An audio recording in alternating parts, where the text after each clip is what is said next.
Affect Autism in its 10th year of providing free supportive content for your DIR journey. All of Affect Autism's podcasts are produced and edited by Daria Brown. Please note that the views expressed during all episodes are solely those of the individuals involved, do not constitute educational or medical advice, and do not necessarily reflect the views of Affect Autism, Daria Brown, nor ICDL and associated parties. Listeners should consult with professionals familiar with their individual circumstances for specific support. You're listening to the We Chose Play podcast from Affect Autism, where affect is the #1 tool we use in supporting development through playful interactions. Welcome, listeners. I am so excited this week to have two very well-known people in the world of autism in the United States, I would say. I have returning guest, Dr. Robert Naseef, who's a clinical psychologist who co-runs an online support group for fathers and male caregivers of autistic individuals through the A.J. Drexel Autism Institute. He is also the father of an adult 45-year-old autistic son. Welcome back, Dr. Naseef. Happy to be here.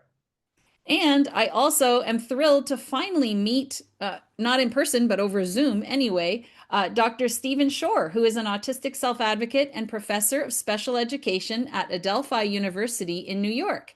He combines his personal, practical, and academic experiences to promote fulfilling and productive lives for autistic people as the rule rather than the exception. He serves on numerous autism-related boards, and his website is drstephenshore.com. I will put links to different things that we talk about in the podcast at the blog post for today's episode. And an interesting fun fact about Dr. Stephen Shore, he has traveled to 58 countries talking about autism. That's a lot of places. Yeah, there's a lot of autism in the world. It's 21% of the countries, so there's another 79% to go. There you go. There's always things to learn from other cultures on how to support autistic individuals. Absolutely. Well, thank you and welcome. I'm so excited to have you on the podcast. Great to be here. Now, I will say that both Drs. Naseef and Shore have worked on various projects together over the years, including internationally, and they've known each other since the mid-90s. And they have recently published an article in Autism Spectrum News called Reframing Pathological Demand Avoidance, a Neurodiversity-Affirming Perspective.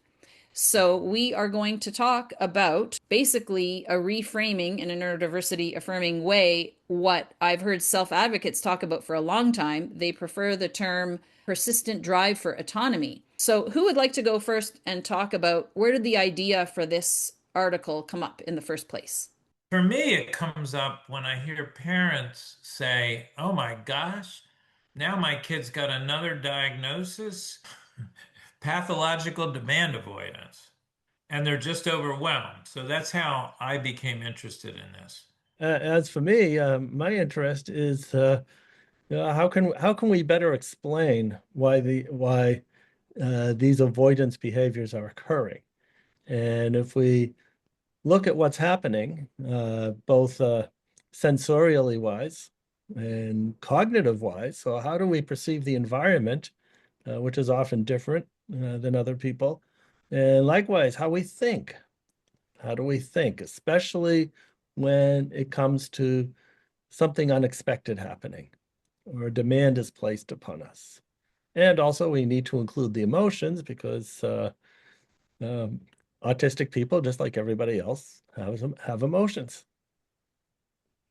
So let's define it for listeners that we're throwing out all these terms and we haven't really defined it. So I'll give my layperson understanding of it first, and then you guys can sort of jump in with the more academic and the more clinical definitions. But I have parents in ICDL's parent support group that I facilitate that will talk about their child who literally freaks out and has a meltdown at any kind of demand. And it ranges from, not wanting to do something to even refusing to do stuff that they did fine and they liked doing before, but all of a sudden now they can't do it at all. So it can range from anything like, and I want to leave out eating because eating is a whole separate category, of course, but even things like they're trying to do floor time with their child and, following the child's lead and wanting to play and have fun. And the child is so particular about, no, you have to sit there, or you can't touch this, and you have to do this that way. And it's just feels like it must be so overwhelming for this child. And they can't predict what's happening, that they're so scared that any kind of demand feels like such a threat. And it literally puts the child in this fight or flight mode, of high anxiety. So that's my understanding of a parent's perspective of PDA. Yeah, well, that makes a lot of sense because inherently the world is less predictable for autistic people than it is for non-autistic people. And so in a way, it's a desperate attempt to maintain some sort of order in the world. And if we can better explain why this is happening and then provide strategies for empowering the autistic person to realize that they can make changes and uh, they have the capacity to do so. And here are some tools in which to do it. And so I hear then us talking about a whole lifetime, because when it's parents working with, 3, 5, 6, 8, 10 year olds is very different than an adult who's struggling. And I know in the article you mention making things easier in the workplace. So you mentioned in the article, someone has break time at 10:30, but they just had something emotionally grueling or a meeting that was taxing on their system, and their meeting's done at 10 and they need to take a break to sort of recover at 10 a.m. instead of their break time at 10:30. Let's be flexible and let them do that. So that's more strategy for adults, like you were just referring to. It's so different when the parents are totally responsible for the child too. Well, let me just back up for a minute. Everybody has things they don't like to do when we're demanded to do it. There's something essentially human here, but the problem is pathologizing the need for an individual to push back and say, I don't want to do that. So when you're talking about a child with limited language, the pushback might be a meltdown. Like, I don't want to do it, or I can't do it. I can't do it right now. Can't you see I'm busy? Whatever, is going on. There's something essentially human here. So the term uh, came up back around the early 2000s. Elizabeth Newsom in the UK coined this term, wrote articles about it. It became widely known in the UK and it's spread around the English-speaking world anyway. I don't know about the rest of the world at the moment, but so it's just putting another label up that and for families it sounds like but another pathology, another sickness from which we got to fix it. And it's not a sickness. It's a characteristic behavior of a child who's born with a different kind of brain, speaking a different kind of language, and being demanded to conform to someone's expectations. So that's the context I would give it. And parents are really upset when this comes up. I was at a father's conference, it was a year and a half ago now, and one of the dads in the room was just overwhelmed that his kid had just gotten but a second diagnosis.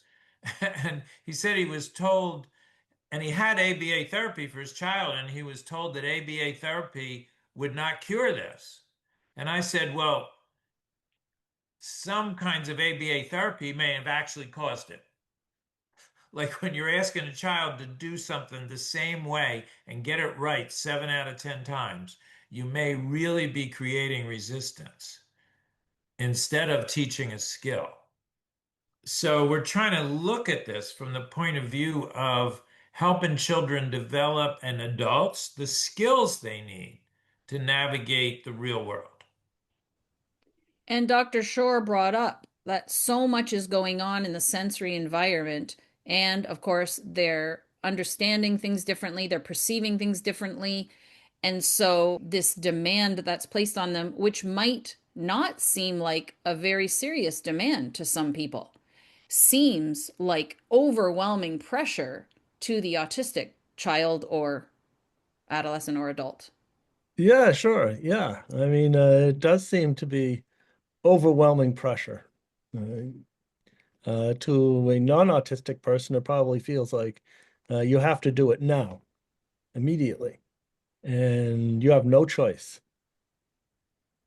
And that's what it can feel like when a demand is placed on us when we're thinking about something else or doing something else. I will refer people in the blog post to this podcast episode to the podcast called Neuroshambles. It's Hmm. done by a comedian father in the UK who has three PDA autistic children who are also like they're ADHD children, so ADHD autistic, and it's great. He just talks about his experiences, very neuroaffirming the way he describes what he goes through with his children and describing that, the way he'll frame things, he can get a lot of judgment from other parents like, why are you being so lenient, but Mhm. this is the way you have to do it in order for the child to feel safe enough and not push back. And some of it is really really charming stories about his children, just being fun and sassy and things like that, but the underlying message is there in that podcast, how this is not about a child being on purposefully behaviorally naughty or resistant. Like this is something that is really they're really incapable of just complying all the time depending on the situation, like if they're overwhelmed with sensory information or if they're in a monotropic focus, spending all this time doing something, you're trying to yank them out of it, and in one of my past podcasts, I think it was Carrie Siskowski said, she said to the parent, like, what if you were in the middle of watching and she might have said her favorite show, but I'll change it to sports. It's the fourth quarter. Or I like baseball better. Let's say, it's the bottom of the ninth. There's two outs. The bases are loaded, and all of a Mhm. sudden you're asked to be pulled away. Like, I don't think so. I want to see what happens, right? It's the World Series, let's say.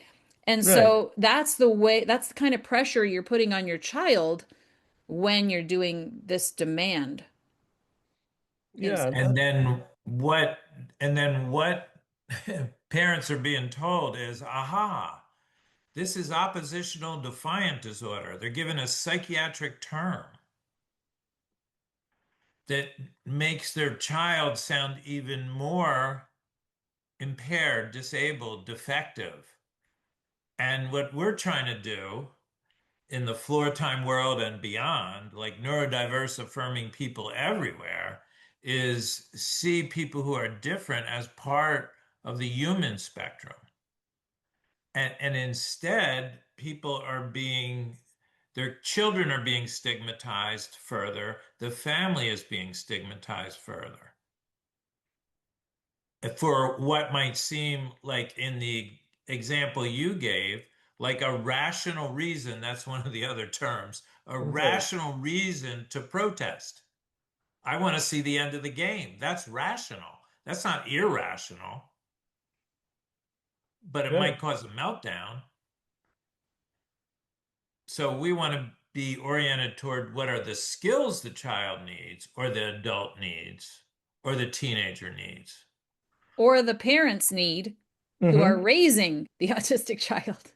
Right. Or anybody who is comes in contact or supporting. And what this is an example of is, and I often say this, is that autism is a study of extremes. Whether you're Good talking point. about skill sets, we have some things we're incredibly good at, other things we often need a lot of support, and there often isn't that much in between. And even if you just look at the title, extreme demand avoidance and various others, yes, we're a study of extremes. And the more we can understand that and work with as opposed to against, in other words, accepting that this is a characteristic and it's something that we need to work with, then we can move along what I call my 4 A's of autism towards appreciation and appreciating autistic people for who we are. Awareness, acceptance, appreciation, and is it action, the You fourth? got it. Yep. You got them all. Yeah. Yes. Dr. Jeff Gunzel from ICDL did a uh, presentation with a colleague in Chicago at PESI, Hmm. PESI, and Yeah.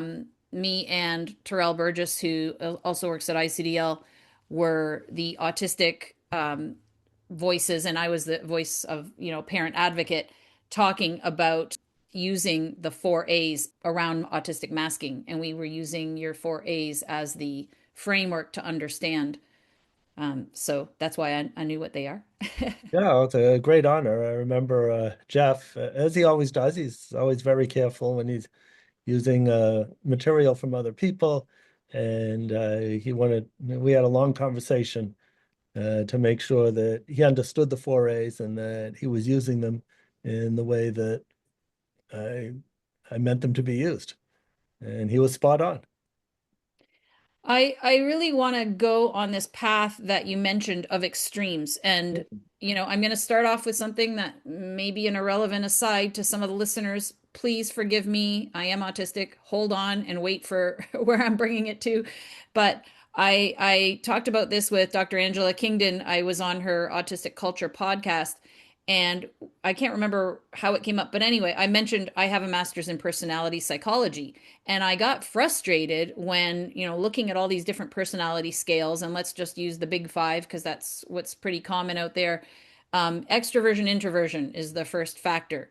And on half the items, I score introverted, and on half the items, I score very extroverted. So it makes me average and a little bit towards the introverted side. Now, most people that know me think I'm very extroverted, but it depends on the context and all of this. And I don't want to get into, situation theories versus traits, trait versus state theory. That's a whole other area of personality psychology. But then, the other example I gave was factor three in the big five is conscientiousness. So Mhm. half the items, like I would score super conscientious. I pay my bills on time. I need things organized and things like that. But then on the other half, I score super low. My car always runs to empty before I remember, oh, I have to go fill up with gas. Like that's a number one marker of being unconscientious. And Mhm. yet it makes me score average. So to me, it was always so frustrating until I realized, oh, I'm autistic. And yes, this makes sense. And it makes so much sense the way that you described it in terms of supporting autistic people.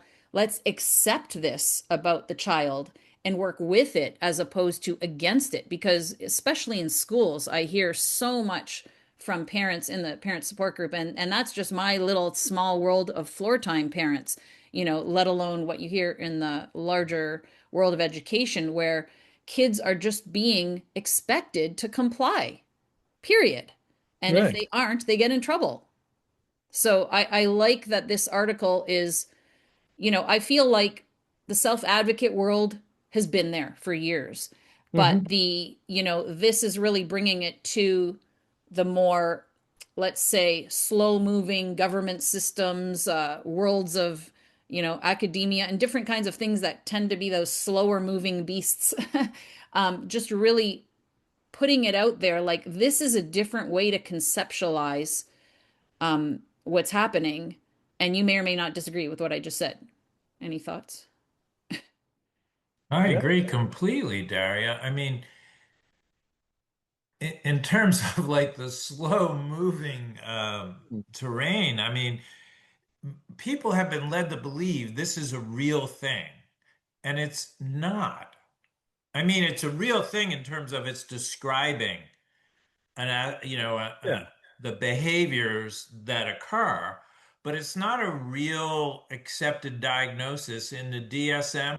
It has a conceptual framework, but there's also there's other conceptual frameworks that are neurodiverse affirming as opposed to pathologizing. Starting where the child is, understanding the child's intent are essential floor time principles. And it's probably worth us discussing a little more from that perspective. How do we join with a child who may be resisting a demand that seems excessive or is excessive to them? I've mentioned this in so many other places. In my We Chose Play floor time documentary series, I talk about it, and in a couple of the courses I taught and everything, and with parents all the time. And just that's like, to me, the biggest hurdle when parents come to floor time is understanding that it's more about changing you than changing the child. Right. Because you need to really adapt to it's so natural for us to be teachers and direct our children, and just think about all of the things that happen from the moment you get up till the time you go to bed. You're asking them to get up, get dressed. You're asking them to go to the bathroom. You're asking them to go wash your hands. You're asking them to sit at the table. You're asking them to finish eating. You're asking them to do this. Like, it's one thing after another. And it is, I can't count the countless number of times my mother would be screaming up the stairs, Daria, dinner's getting cold. Daria, we're late for school. Daria, because I've just had so many projects I'd be working on and just so into them, I could not pull myself away from them. And it was never seen as autistic or pathologizing or whatever. It was just my mom was annoyed that I didn't listen and come immediately when she spent all this time working so hard making this dinner for everybody. And then I'm still upstairs 10 minutes later while it's on the table. So, Right. yeah, sorry. Go ahead, Dr. Shore. Yeah, and it's so easy for a parent or anybody to say, you Daria, my daughter is ignoring me, not respecting me, perhaps being willful, spiting me. And what it requires is understanding Damian Milton's double empathy problem. Is just as so often professionals talk about autistic people having difficulty understanding non-autistic points of view, we can flip it around too. For sure. And you know, it's something that I thought about, which I haven't seen it out there. It probably is out there because it seems obvious to me, but I just never thought about it until we talked about doing this podcast. Is PDA kind of like the flip side of the coin to people pleasing? Because Mm, you hear about, the autistic masking, right? And women, you right. know, I'm still only 1 year into my diagnosis, and now a year later, Dr. Angela Kingdom says, I don't think you're autistic. I think you're ADHD. And ADHD is not necessarily ADHD plus autistic. It's like a totally different category. Like, it's really this, and I've seen, online too, people describing, and to me, it does make sense. Like, I have this competing um competing urges of must be rigid, predictable, organized, same, with, Hmm. oh, I want something new and novel. Oh, I'm impulsive. Oh, I love to Oh, have fun. It's like constantly beating they're with each other, battling each other. being totally organized and on the ball in so many areas of my life, and being completely over, like lost in executive functioning, lack of executive functioning in other parts of my life. And again, Mm. back to the extremes that you referred to. But when I think about growing up and all of this stuff, and I think Dr. Kingdon said to me, like, hello, it's masking. That's why you don't see it in yourself yet. And maybe I still haven't figured out how much I actually mask. I don't know. I've always been a people pleaser. So to Mhm. me, if I'm thinking about the PDA kid is the opposite of a people pleaser, whereas maybe certain girls and the expectations, it's more feeling like you have to do what the other person wants, and they don't even have to say it. Like, I'm just sensing what someone feels, and I think, oh, I don't think they want me to this, or I think they want this. And I go out of my way to do it to please them just because I feel like that's what they need. It's like this sense of, autistics say they have this the emotional empathy with others. Maybe the cognitive empathy is that theory of mind stuff that's been so controversial, but the emotional empathy is there. Like you literally feel what another person's feeling. And so the masking is so much that you're anticipating what they want and Right. doing it for them. So it's the opposite of PDA. I don't know if you guys thought about that or. No, but it makes perfect sense. And what you're describing is what I call in my book, Beyond the Wall, echo emotica. Ah, And that is you strongly feel another person's emotion, probably stronger than non-autistic people, and you take it onto yourself, and you think it's coming from you. And it's a bit like what we see with young children. If, say, you're a teacher and you get up on the wrong side of the bed, you're in a bad mood, you come into class, and then the teacher is asking, well, why are all my kids off the wall? And that's because they're picking it up from the teacher, not realizing that it belongs to the teacher and not being able to separate and say, well, um, at least functionally, sorry, you're not feeling well. What can I do to help? But they think it's their emotion. interesting. This is fascinating. So I want to add sort of another layer to this, or another, not layer, dimension. So autistic women are also just women, and autistic men are just men. Right. So one of the differences between men and women is that when something goes wrong, most men want to blame somebody or something. When something goes wrong, most women think it's their fault and they're obligated to make it better. So all that also comes into what you're saying, Daria. Like there's competing tendencies in your mind between autism and ADHD, and Hmm. also your obligation or your training or your feminine proclivities. It's all happening and it's fascinating. And then add that to what Stephen was just saying. And I can't quite repeat your term. Can you say Echo it again? emotica. Echo Echo emotica. Emotica. Yeah, it's a emotica. play on it's a play on echolalia and echopraxia. That's Echo great. emotica. That's I great. love it. This is I love it. fascinating. I mean, I think we're all learning. I know. Speaking for myself, I'm I'm learning learning. here.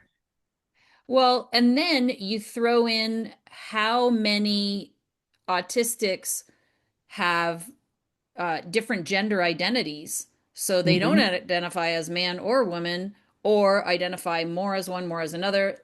They may or may not be trans. So you throw in all of that, and then it becomes way more complex. Imagine the competition of that PDA versus people pleasing. Add race and ethnicity to this. Yeah, there's so many dimensions. Yeah. Now, I've noticed also in terms of, getting it back to PDA, as my son was younger and, doing floor time with him and things like that, I Hmm. don't know that he ever had what people would consider a PDA profile. He really responded well to floor time and definitely like following his leads, joining his interest, attuning to his emotional intent, and building from there and building the circles of communication and having fun, playful interactions and all of this stuff. Right. As he is in his higher developmental capacities, I've tried to find the best people to have the best relationships with him who respect him, who are neurodiversity affirming, who really try and provide individualized attention to him and his needs. He is more able to, let's say, endure demands that are placed on him than he would have been when he was younger. And having the floor time mom at home, if it becomes too much, to just unwind when he gets home.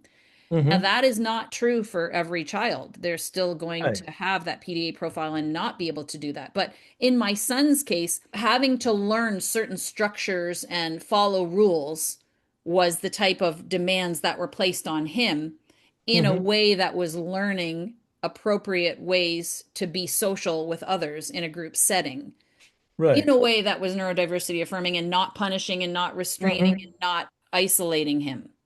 Yeah.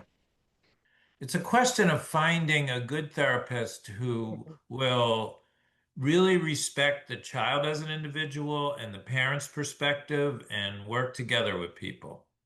And you could find that in various theoretical, sort of backgrounds of people.